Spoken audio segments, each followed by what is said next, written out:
All right, so let's start with the section that you've all been waiting for today. So in the following demo slides, what I'll show you is how to customize an existing crane model. So to set the stage, I'd like to use an example of plastics packaging. As some of you may know, plastics is one of the greatest sources plastics packaging is one of the greatest sources both of plastic pollution and greenhouse gas pollution globally. So it's a huge issue. And to measure that, we'll use conventional or fossil fuel-based plastics as our incumbent solution. And we'll assess the impact potential of bio-based plastics that are made from usually biodegradable, renewable plant biomass. To outline a few key assumptions for our model, so for simplicity, we'll just use corn-based biomass. We'll also assume 100% renewable energy by 2050. We will exclude any demand-side responses, circularity or recycling effects, and we'll also assume a 25% market saturation. All right, so with that, the first step is to find a related technology on Crane. So on the Crane tool, you can search using keywords or browse the full list to find an existing model that later we can customize to create a bio-based plastics model. So first, to select the best match, we can either look at solution unit emissions or the incumbent market. In our case, we'll select the durable plastics model as our starting point. So first, what we'll do is we should match the model's qualitative details to our new climate solution. So what I'm doing here is we'll add a new name in the description, and we'll adjust our time frame and sales unit as needed. Next, please. All right, and on the same page, we'll also choose an incumbent market that's focusing on the packaging sector specifically. Luckily, on the Crane tool, this data is already available, and it will automatically adjust both our incumbent emissions and our market volume, specifically our SAM. One thing I'd like to call out here is that you can also skip directly to results especially if you're a new Crane user and you'd like to explore, let's say, what the impact report looks like using Crane's default data. All right, and now we'll start to get into the nitty-gritty of emissions data. So on this page, what we're looking at is incumbent emissions from plastic production used for packaging. And this is our incumbent market. So in each and every step, what I recommend is the best practice to review your references and adjust them, especially if you're adding new data. Next, please. Since we're not adding any data, so we'll keep references as they are, but on Crane's backend data, we can see that the GHG intensity of plastics is around 3.4 million metric tons of CO2 per megaton of plastic. Looking at these numbers and the ranges that are available online, this perfectly aligns. And then looking at the graph, we can see that our emissions trajectory is static, and we assume no future change in this model, but we would like to actually include that assumption that the grid in 2050 is going to be fully decarbonized. So let's do that. All right, so based on the chart that's taken from one of our existing references, we can see that emissions from fossil fuel-based plastics are projected to be 1.5 million metric tons of CO2 equivalent per megaton of plastic in 2050. So what we'll do now is we'll start by clearing values from 2026 all the way till the end, and then we'll manually enter 1.5 for year 2050. And good thing is Crane will interpolate any missing values automatically, so we don't have to add any other values beside that. And one quick note here, if you're when you're customizing your models, you should always ensure that the numerator and denominator units match. So in this case, you don't have to do any conversion, just like we did now. But if that's not the case, it's always good to double check and do that conversion if using external data sources. All right, and next we'll customize our solution unit emissions. So this is specific for our bio-based plastics technology. So since we're using a different climate solution than the one we selected on the crane tool, we'll first clear all of the existing values. And after that, we'll be adding our new data that's specific for corn-based bioplastics. So this data that you can see being added here is taken from the same graph that we used for our incumbent emissions. And here's a real power user tip that I'd like to share with all of you. So instead of adding values manually, you can also copy paste them directly from an Excel sheet or a Google sheet. So I'm happy to share this little secret with all of you today. All right, and then finally, we'll keep our uncertainty parameter as the default 25%. That's already there on Crane. So what this uncertainty parameter does is it accounts for emissions data uncertainty, and it should be adjusted based on how certain you are about this emissions data, how available it is, how confident you are, also based on the timeframes that you're using, among other considerations. And next, please. All right, so right now we're at the midway point. So what we'll do at this stage is we'll review our unit impact and do a quick sanity check just to make sure our data makes total sense. And what we'll do is we'll compare our 2025 emissions data to make more of an informed comparison.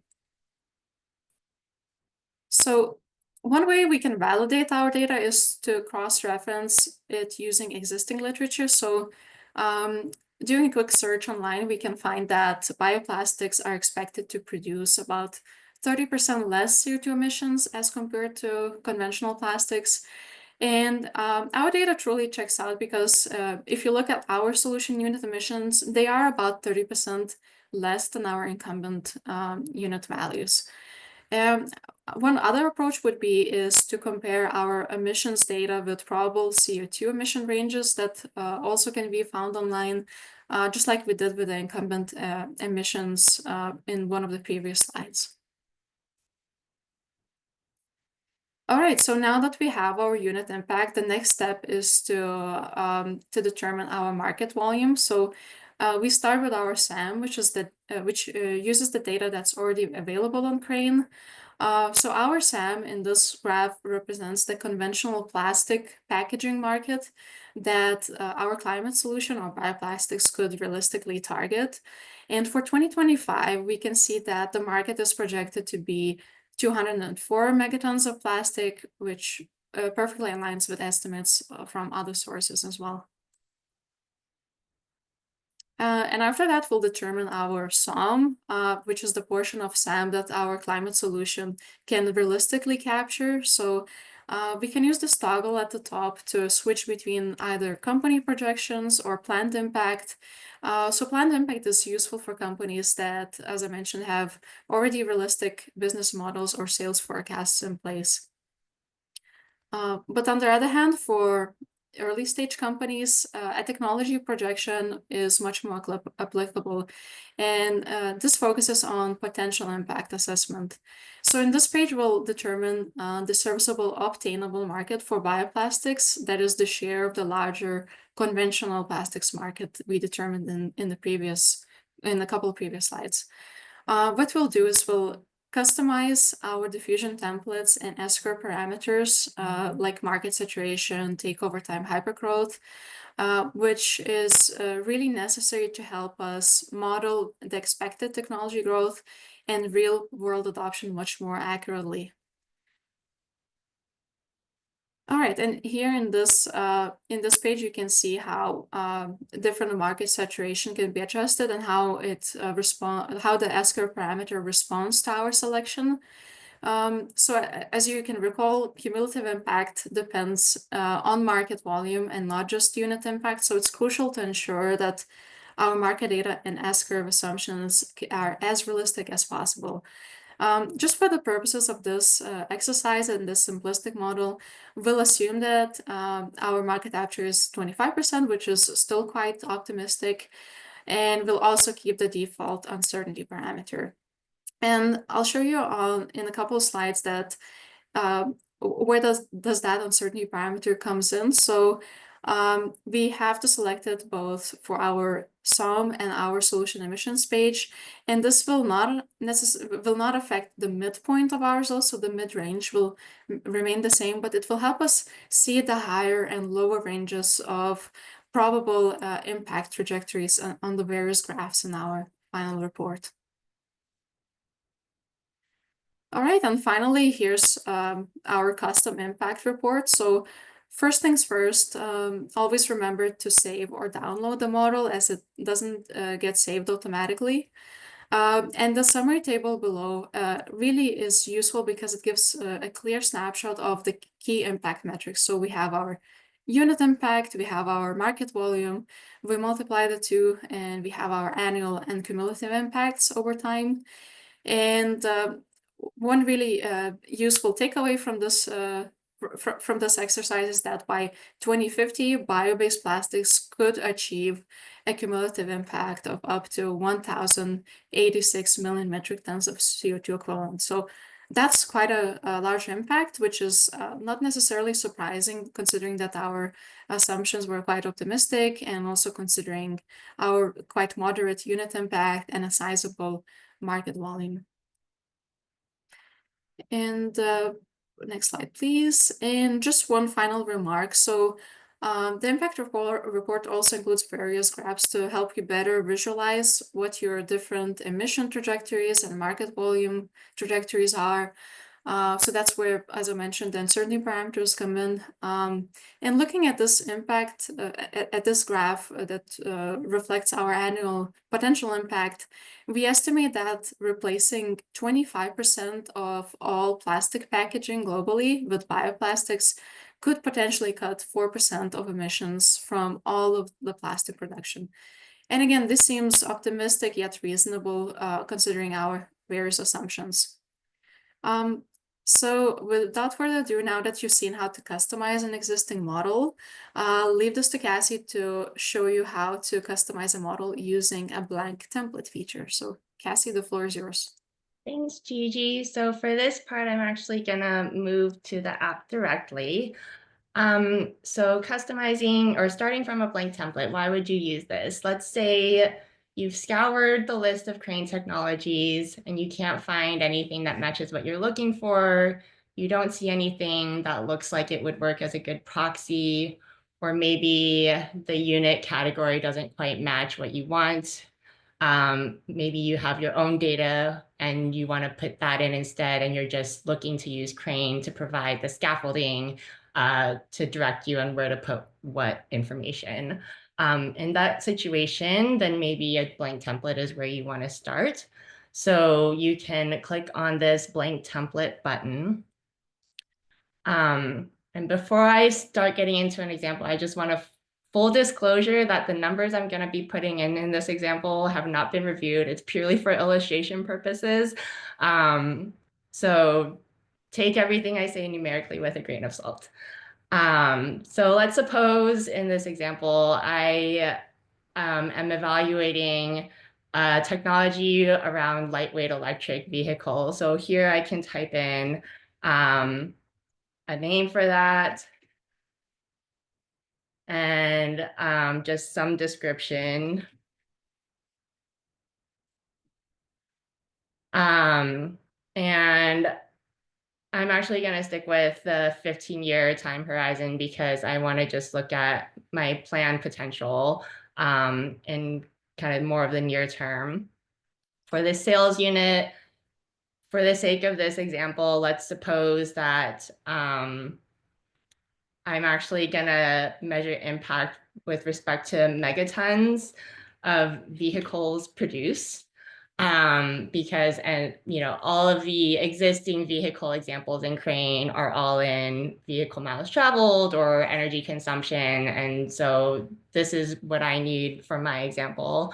A little note here that the sales unit in the blank template is essentially free text, so you can use whatever unit you want here. And then this extra box here is just to add a little extra context if you want on what it is you're measuring. Whereas if you're using an existing crane model, this sales box will actually be a drop down of kind of units constrained within a reasonable category related to that technology. Okay, so I'm going to click next, and it's going to take me to the incumbent market unit emissions, where I can enter data around my incumbent market. Let's suppose the incumbent market I'm using is conventional vehicles. And I'm a pessimist, so I'm going to say that this projection scenario is based on business as usual. And I also want to make my technology look really good. We'll start with, this is actually going to be, I'm going to just say it's a constant. So if you enter a single value, it'll actually just propagate that same value to the other years.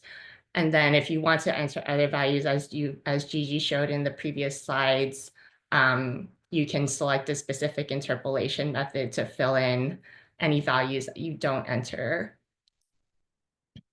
So I've entered a number for my incumbent unit emissions, and now I'll enter a number for my solution unit emissions. And for this, we'll just say we're expecting 48 million metric tons of CO2e per megaton of vehicles produced. And let's suppose that I did pull this from some basic literature, but haven't fully reviewed it. So I'm going to just go with a 20% uncertainty here. And then I can just double check that the unit impact here matches what I'm expecting. And if it doesn't, then I can always go back and edit my values. And then we come to the serviceable available market size. And we'll just say, based on my references, I'm expecting something like 20 megatons in year 2025. And then by 2040, this will grow to, I don't know, 125.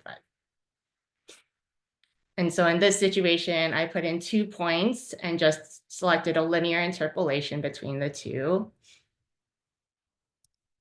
And then for my serviceable obtainable market size, let's suppose that I actually want to do planned potential. So I'm going to switch to the company projection. It'll first default to what was calculated with that S curve in the technology projection, but I can clear all these.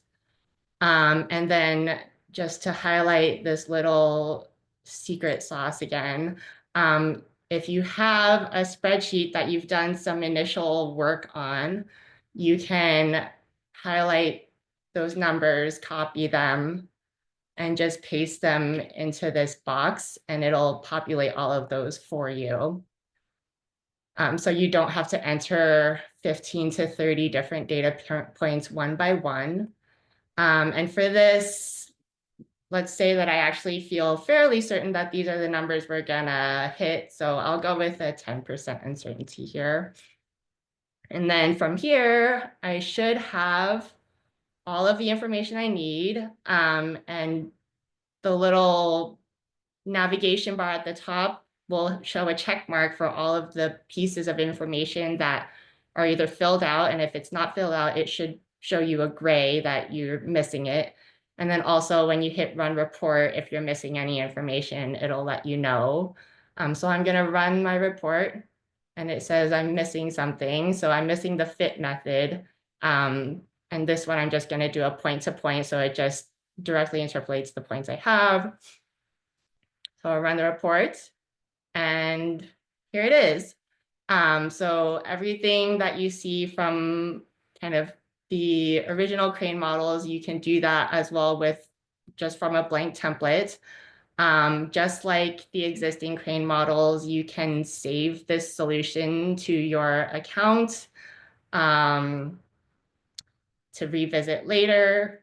And you can also download a PDF report if you want to share this. Say you're working for a startup and you want to share this information with an investor that you're working to raise a round with, or the Crane input file, it's a JSON that you can then share with somebody else and they can load that from the input page and kind of tweak their numbers or adjust it themselves. So excited to roll this new feature out. Hopefully it's an extra powerful tool for you all to have as you continue to calculate your impact potential.